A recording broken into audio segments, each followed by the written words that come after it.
Hola, qué bueno que estén con nosotros en este espacio de entrevistas de Alma Plus. Y en el marco de estas elecciones presidenciales del próximo 28 de julio en Venezuela, vamos a entrevistar a Juan Eduardo Romero. Es profesor universitario, historiador y diputado a la Asamblea Nacional por el Estado Zulia. Diputado, gracias por estar con nosotros. Un gusto grande volverte a conseguir después de los tantos años de egresaste de la Universidad del Zulia. Muy amable por la invitación. Gracias a usted. ¿En qué momento histórico estamos para llegar a este proceso electoral del 28 de julio? Mira, como tú bien dijiste, yo soy historiador. No es casual que este año 2024 es el bicentenario de la batalla de Ayacucho, que marcó el punto definitivo de derrota de un imperio y el intento de profundización de lo que era el proyecto bolivariano. 200 años después, estamos en la misma coyuntura con un balance interesante. ¿En qué sentido es la analogía histórica? Bueno, este año Venezuela realiza su elección número 30. No hay ninguna democracia en Occidente, ni Estados Unidos, ni Inglaterra, ni Alemania, ni Italia, ni Francia, ni Canadá, ninguna democracia que haya hecho más elecciones que las que ha realizado Venezuela desde 1999 para acá. En segundo término, estas elecciones además tienen la particularidad, y por eso la analogía histórica, de darse en una situación muy difícil. Y yo voy a utilizar otro ejemplo histórico para explicar esto. La Segunda Guerra Mundial, comienza con la invasión de Alemania a Polonia en septiembre de 1939. El entonces primer ministro inglés, Will Chamberlain, que había fracasado en las negociaciones con Hitler, intentando contener la expansión alemana, es sustituido por Winston Churchill. E inmediatamente comienza la Segunda Gran Guerra. Es 39, 40, 41, 42, 43, 44 hasta el 45. En todo ese tiempo Inglaterra no hizo elecciones, indicando que estaba en situación de guerra. Es más, no hizo elecciones en el 46, sino que hizo elecciones en el 47. 9 años sin hacer elecciones por vivir en condiciones de guerra. ¿Y por qué pongo ese ejemplo? Porque nosotros estamos en una condición de guerra. No es una guerra convencional, sino una guerra no declarada. Una guerra que ha producido más de 60.000 muertos, que ha generado 640.000 millones de dólares en pérdida, que ha impactado contundentemente la economía venezolana, generando que nosotros dejáramos de producir y exportar de 55.000 millones de dólares en el área exclusivamente petrolera a llegar a un año como fue el año 2020 solo producir y exportar 700 millones de dólares. Y eso no solo ese tema, sino la asfixia diplomática, los intentos de magnicidio contra un presidente, los intentos de invasión, el intento de aplicar la doctrina de la responsabilidad de proteger que violenta los acuerdos derivados del derecho público internacional de no injerencia, respeto a la soberanía y resolución pacífica. Entonces, esta elección es una experiencia histórica de resistencia. Yo ahorita estoy preparando un texto que se llama Antimanual a las intervenciones de Estados Unidos. Porque cuando uno ve todo lo que ha hecho el presidente Nicolás Maduro, uno se da cuenta que ha calzado adecuadamente los zapatos de Chávez, que no es muy fácil calzar. Es decir, Nicolás Maduro, son dos tipos de liderazgo, y esto es importante que lo digamos. Es decir, el liderazgo de Chávez es un liderazgo que encaja perfectamente en lo que Max Weber denominaba un liderazgo carismático, es decir, un líder con una gran capacidad. A Chávez o lo amabas o lo odiabas, no había en términos medios. Y además Chávez era un tipo tan simpático, cantaba, hacía un conjunto de cosas que explica su tipo de liderazgo. El liderazgo de Maduro es otro tipo de liderazgo, no encaja perfectamente en la tipología de Weber, de ese sociólogo alemán extraordinario, Max Weber, de un liderazgo carismático, pero un liderazgo que ha resistido 6 veces más los ataques que sufrió Chávez, que ha resistido y ha logrado mantenerse sin las condiciones económicas que tuvo Chávez.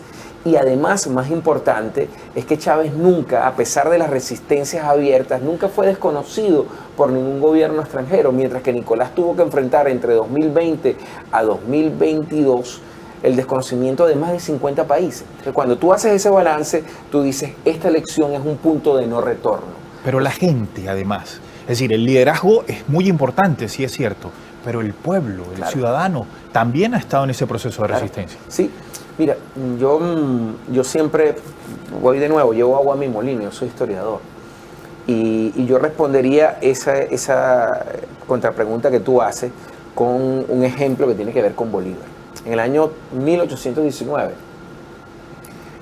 Bolívar retiene 2 embarcaciones norteamericanas, la goleta Tigris y Liberty, cargada de armamento con bandera norteamericana para dotar a la resistencia hispana que estaba en lo que es el estado de Bolívar hoy actualmente, ¿no? En la antigua ciudad Angostura, hoy Ciudad Bolívar. Y comienza una correspondencia entre Bolívar y el encargado de negocio, porque no había reconocimiento del gobierno norteamericano hacia el gobierno de Bolívar, una negociación, y es un individuo que se llama Irving. Irving, entre mayo de 1819 a octubre de 1819, tiene un intercambio con Bolívar y amenaza a Bolívar que si no devuelve las goletas Tigres y Liberty va a generarse una guerra de Estados Unidos directo contra Venezuela.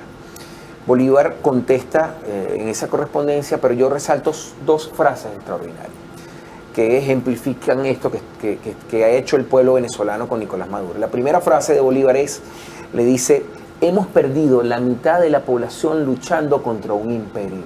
La otra mitad queremos seguir gustoso ese ejemplo. Y esto es importante porque cuando tú ves que las medidas coercitivas unilaterales, violatorias del derecho internacional, violatorias del principio de no injerencia, violatorias del principio de respeto a la soberanía, violatorias del principio de resolución pacífica de los conflictos, el pueblo venezolano ha tenido pérdidas de más de 60.000. Enfermos de diabetes, del corazón, de cáncer, que dependían de medicamentos y que dependían de los ingresos petroleros y del fortalecimiento del sistema de salud, han sido las víctimas fatales. No como decían inicialmente, que solo iba dirigido hacia funcionarios del gobierno chavista. La segunda frase de Bolívar es aún más ejemplificante. Ya al final, Bolívar, cansado de la prepotencia de Irving, que es que se llamaba el encargado de negocio, dice contundentemente, cierra en una comunicación de octubre de 1819, dice: pueblos libres vencen imperios poderosos. Y es lo que estamos viendo. Un pueblo que ha dado muestras de resistencia. Se habla mucho de Nicolás, se habla mucho de la capacidad del Estado, pero uno, en mi caso, que siempre he andado por mi condición de profesor en los espacios comunitarios, uno ve elementos de resistencia que lo que le han dado es más valor y más impulso a la capacidad estoica, porque realmente Nicolás Maduro y el pueblo venezolano hemos sido estoicos en el sentido de la filosofía griega, que significa decir, frente a la dificultad no me doy por vencido, sino que aprendo de la dificultad. La resiliencia, como lo llaman ahora los psicólogos sociales, la resiliencia del pueblo venezolano, el estoicismo del pueblo venezolano, de su liderazgo, es algo que nos convierte a nosotros realmente en una amenaza inusual. Ahora, veamos la calle. Las grandes manifestaciones que se producen cuando un candidato sale, y sobre todo los candidatos, el candidato Nicolás Maduro, que es a quien hemos visto que ha movilizado un montón de gente en cualquier parte donde llega. ¿Hay un fervor para ir a votar el próximo 28 de julio? Mira, yo además soy politólogo, como tú bien sabes. Yo daba en la Escuela de Comunicación todavía, geopolítica y sistema político venezolano. Yo dirijo un centro de investigaciones de estudios políticos estratégicos en la Universidad del Zulia, de la cual me siento orgulloso como profesor. Y nosotros hemos hecho estudios de opinión y yo, sobre la base de esos estudios, creo que la participación va a oscilar entre el 55 al 60% de concurrencia. Venezuela tiene la particularidad, cuando hacemos análisis comparado, en política electoral comparada, de ser de los países en América Latina que mayor concurrencia tiene en los procesos electorales. Y yo creo que esto es interesante. Esto además se traduce en una participación no solo de ese chavismo popular que ha resistido, que es estoico, que sigue a Nicolás en la acción madura de resistencia activa, no de resistencia pasiva, porque la resistencia del pueblo venezolano ha sido una resistencia activa, tiene la intención de participar, pero también hay un pueblo opositor que quiere buscar vías. Y aquí hay un elemento de comunicación política muy interesante, porque fíjate, esta elección, al contrario de la elección presidencial del 2018, donde estaba Henry Falcón, donde estaba Javier Bertucci, que fueron candidatos de la oposición, esta elección tiene a un candidato títere que representa los intereses de Estados Unidos y que los medios internacionales controlados por Estados Unidos, y por eso creo que es importante la labor que ustedes están haciendo desde mayo de este año acá, en intentar romper conjuntamente con otros canales como Telesur, entre otros, ese cerco mediático. Es interesantísimo ver cómo han intentado presentar la elección del 28 de julio como una elección absolutamente polarizada entre dos sectores, Nicolás Maduro y un candidato que representa realmente los intereses.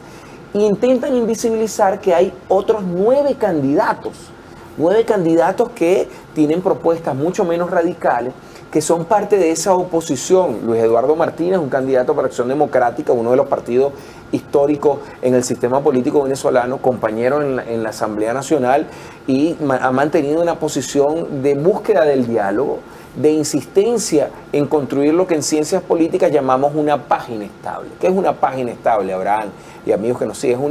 Una página en donde los actores políticos mantienen diferencias, pero están comprometidos en que esas diferencias se solucionan mediante mecanismos electorales o mediante la construcción de acuerdos mínimos. No desaparece la diferencia, solo que la diferencia no conduce a una resolución violenta, coactiva, que es lo que busca los Estados Unidos, que es lo que busca el candidato que ellos pretenden construir esa polarización. Y esto es significativo. Por eso que nosotros somos un ejemplo y somos una amenaza inusual. Cuando Obama nos decreta a nosotros el 9 de marzo del 2015 como una amenaza inusual, lo de amenaza inusual es cierto, pero no porque tengamos armas de destrucción masiva, no porque tengamos un ejército poderoso que amenaza la paz de la región, sino que el ejemplo de Venezuela es un mal ejemplo para los Estados Unidos y para la aplicación moderna de la doctrina Monroe y del destino manifiesto que siempre ha asignado la política exterior norteamericana. Para aprovechar que usted introdujo el tema, ¿cómo ve ese movimiento interno entre los sectores de la oposición? Mira, primero hay que, si intentáramos una generalización, que nunca son buenas, pudiéramos hablar de dos grandes bloques, que además tienen diferencia. Por un lado, tienes el bloque que ha pretendido y ha mantenido una posición de lo que yo llamo una agenda transgresora. Es un concepto también de ciencias políticas. ¿Qué es la agenda transgresora? Es aquella formulada por actores políticos que construyen la agenda sobre un choque cultural, ideológico. Hay un choque cultural. Es decir, el presidente Nicolás Maduro lo podemos etiquetar en el concepto de diplomacia de paz, de insistencia en el diálogo, ¿no? Y esto es importante. Y hay un sector de la oposición que agrupa a una parte de Acción Democrática, la Acción Democrática histórica, que agrupa a una parte de dos partidos sumamente radicalizados, Voluntad Popular y Primero Justicia, y que agrega a otro partido que no está inscrito en la normativa legal del Consejo Nacional Electoral, que es el órgano que rige la participación política en Venezuela. Estoy hablando de 20 Venezuela. Ese bloque es un bloque que lleva una agenda transgresora. Es decir, ante la incapacidad recurrente de ganar a través de la vía electoral la opción de constituirse en una oportunidad de poder, recurren a una agenda violenta. Y al mismo tiempo mantienen una doble agenda, que es la agenda de una aparente participación institucional. Eso es un bloque. Ese bloque responde en términos geopolíticos, geoestratégicos, a los intereses de Estados Unidos. Es decir, está focalizado en el hecho de que Venezuela tiene las reservas geoestratégicas más importantes, una posición geopolítica de primer orden, con un espacio que da al mar Caribe superior a los 750.000 millones de kilómetros cuadrados, ¿no? Con unas potencialidades de explotación de petróleo y de gas extraordinario, pero además con recursos de tierras raras, de minerales estratégicos que son clave para uno de los focos de competencia intermundial, que es el control tecnológico. Es decir, estamos hablando que en Venezuela hay tierras raras que se utilizan para estos aparatos que tenemos acá y para esos aparatos a través de los cuales ustedes hacen la transmisión en este momento. Es decir, tienen mayor capacidad de acumulación de datos, mayor capacidad de transmisión y menos vulnerabilidad. Es la lucha de la red 4G contra la red 5G. es la lucha de las transnacionales de la comunicación contra Huawei, China y el intento. Eso es un bloque, responde a ese interés geopolítico. Por la otra parte, tienes entonces otra sección de la oposición heterogénea en su composición, porque hay desde el socialcristianismo hasta algunos que se declaran socialistas edulcorados, como los llamo yo, como es el caso de esta Acción Democrática de Luis Eduardo Martínez, ¿no? Y tiene gente como Bandera Roja que está ahí, que era un grupo radical de izquierda, ¿no? Es una composición. La diferencia entre uno y otro bloque de la oposición es el tipo de agenda. Este primer bloque apuesta a la agenda transgresora. Este segundo bloque, que tiene 9 candidatos, insisto, inscritos para la elección presidencial, apuesta para una confrontación electoral. Y no es fortuito que estos 9 candidatos hayan firmado un acuerdo de aceptación de los resultados, mientras que el otro bloque se resiste a ello. De ese bloque, el más radical, ¿conoce usted la propuesta económica, por ejemplo, la propuesta política? Porque abiertamente no lo hacen al pueblo. Mira, se ha filtrado, de hecho han cometido la prepotencia de elaborar un programa de gobierno exclusivamente en inglés. Eso muestra la salvedad que hay que hacerla de la sumisión, porque ni siquiera es dependencia, es la sumisión obediente a los intereses norteamericanos, que señala en grandes líneas. Primero, el cambio radical de la política de no alineamiento que ha mantenido Venezuela desde el inicio del presidente Chávez y la continuidad del presidente Nicolás Maduro. ¿Qué caracteriza esa política de no alineamiento? La insistencia en un mundo multipolar y pluripolar, en un mundo que rescate las líneas generales de la Carta de las Naciones Unidas en términos de respeto de la soberanía y la independencia y la resolución pacífica de los conflictos. Ese es el primer elemento. Eso además tiene una sublectura en términos hacia nuestra América, como decía José Martí. ¿Cuál es esa sublectura? Bueno, una sublectura que tiene que ver con la apertura a los intereses transnacionales de los recursos que tiene Venezuela en términos energéticos y de gas y en términos de tierras raras. Porque hay una competencia en donde Estados Unidos y el G7 va perdiendo espacio ante lo que es un nuevo G7, que son los BRIC más 10. Realmente es más que un G7, porque son Brasil, Rusia, India, China, Sudáfrica, más los 10 países que se expandieron. Y entonces, de este lado vemos la diferencia. Vemos que de los G7 históricos, solo Canadá tiene reservas estratégicas en términos de petróleo y gas, pero tiene el problema de que están en lo que conocemos como arenas asfálticas, es decir, arenas que están con una gran capacidad, tiene más de 120 mil millones de barriles de petróleo de reserva, es decir, aproximadamente unos 90 años de reserva, pero en condiciones de temperatura que hacen sumamente costosa la extracción. La extracción de un barril de arenas asfálticas en Canadá debe estar en este momento por el orden de los 85-90 dólares por barril, ¿no? Eso deja un margen de ganancia muy limitado. Es más barato dejarlo adentro. Cuando tú ves, Estados Unidos es el que más reservas estratégicas tiene de petróleo, tiene reservas para 12 años. Inglaterra tiene 5 años de reserva energética.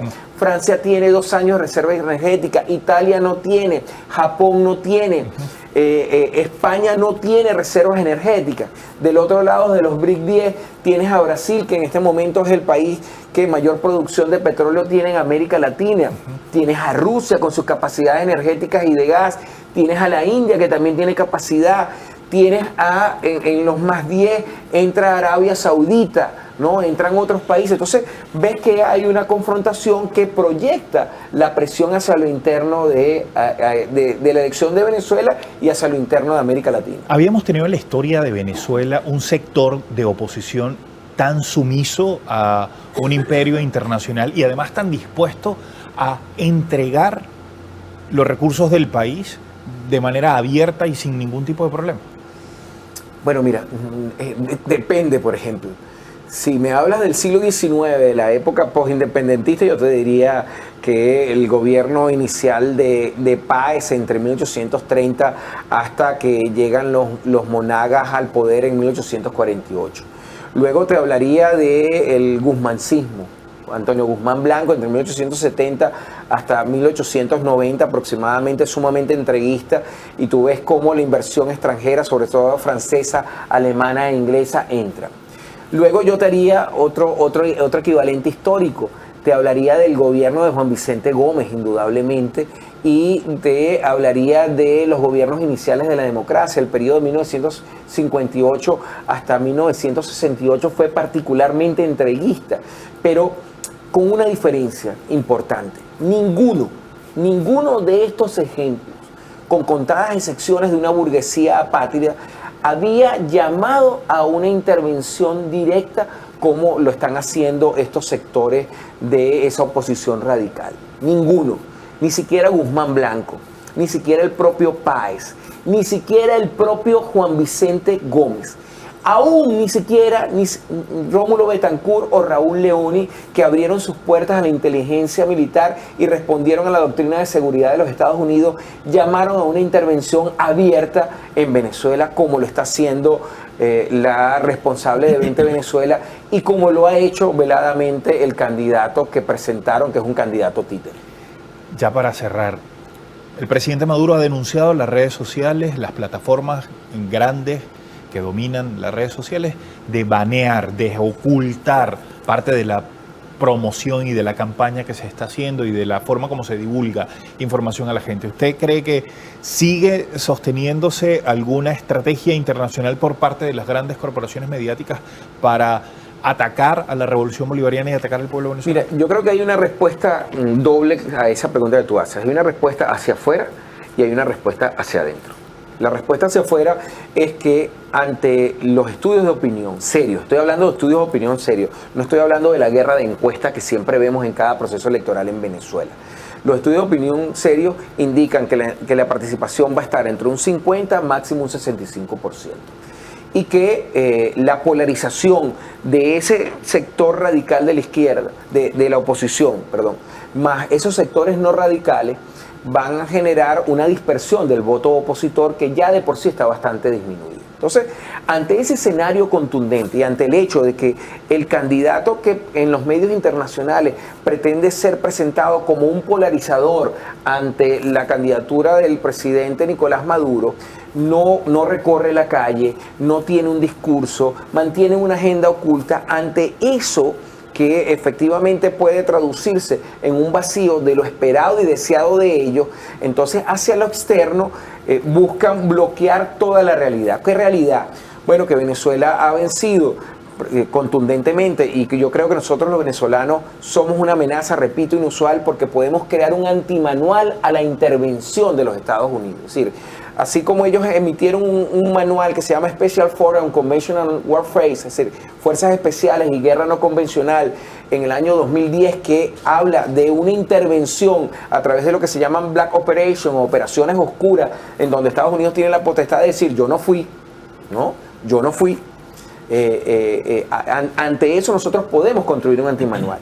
Como ellos saben ese resultado hacia afuera, entonces hay un bloqueo de elementos contundentes. Uno, el desabastecimiento programado y la aparente crisis venezolana es un correlato construido simbólicamente sobre manipulación. 98% del abastecimiento es sobre la base de producción nacional. Los consejos locales de abastecimiento y producción hacen maravillas para hacer llegar a más de 7 millones de familias venezolanas los alimentos con una cierta periodicidad. Hemos pasado de tener menos de 1 millón de barriles de producción de petróleo a tener más de 1 millón. Hemos pasado de tener ingresos por debajo de 700 millones de dólares a tener ingresos por encima de 10 mil millones de dólares en producción petrolera. Hemos logrado elevar las reservas internacionales. El presidente Nicolás Maduro y este pueblo ha logrado combatir la hiperinflación inducida, ¿no? Ha compensado las pérdidas de los más de 640 mil millones de dólares de la economía venezolana, y ahí estamos los venezolanos. Ese es el correlato hacia lo externo que quieren bloquear. El correlato hacia lo interno es más complejo y además encaja perfectamente en el concepto filosófico de los griegos de idiota. No es el concepto que hoy tenemos, que es un insulto, Abraham y amigos que nos ven. Los griegos decían que un idiota era aquel que, teniendo derecho de ir al ágora, que era el espacio público donde se debatían las ideas y sobre la democracia ateniense, no se ocupaban de los asuntos públicos. Entonces eran totalmente desconocidos. Entonces yo utilizo esa analogía de la filosofía política para decir que el bloqueo hacia adentro es que los estudios de opinión que hacen, que son estudios de opinión sobre la base de la red, tienen una construcción metodológica que corresponde a un idiota, es decir, alguien que desconoce la realidad. ¿Por qué sucede? Porque los que manejan la red en términos etarios son los que van desde los 18 hasta los 26 años. El 65, casi 68% de los jóvenes en esa estructura etaria tienen mayor capacidad que tú y yo, que tenemos cierta capacidad del manejo de la red. Pero ese 68% que se manifiesta en las redes y sobre los cuales hacen estudios de opinión, resulta que electoralmente solo representan el 7% de la concurrencia electoral. Entonces, gente como yo, que estamos por encima de los 54 años, que solo representamos el 16% de los que utilizamos las redes, ¿no?